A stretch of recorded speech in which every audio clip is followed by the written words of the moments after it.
Hello guys, welcome back again to our channel. For today's video ay subukan po natin mag-smash the bank dito sa piggy bank para malaman natin kung meron bang kasunod or kondisyon. Medyo konti pa lang yung naipon natin, nasa 19.27 pa.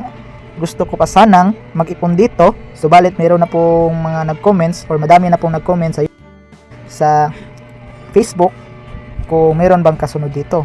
So dahil doon ay mapilitan tayong mag-smash dito para mapakita ko sa inyo base lang po sa mga experience natin dito kung may kasunod ba or wala. So try natin.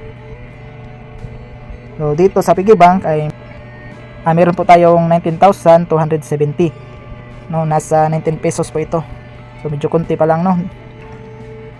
So dahil sabi dito ay when the number of times to smash the bank reaches, you can smash the bank to take out all the balance.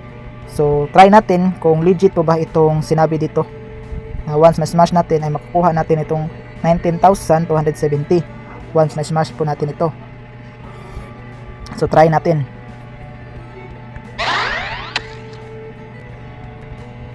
Wait lang, medyo naghang. Back natin.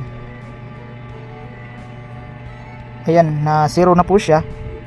So saan po yun napunta? So wala namang kasunod na task, pero tingnan po natin sa gold story kung pumasok ba siya. Wait lang po. So tingnan po natin sa gold story.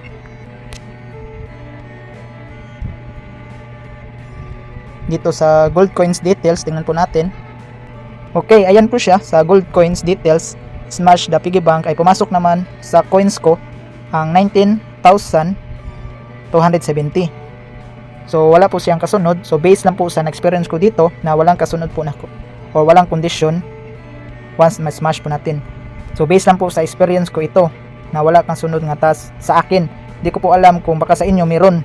Nakita nyo naman na wala pong kasunod once napindot ko po yung smash the bank. I hope ito na video ay nakatulong po sa inyo. God bless. Visit us my YouTube channel, Juni Agatano, and click subscribe and notification bell to keep you updated on my videos. The videos I upload about personal blog and finance. Thank you so much and God bless.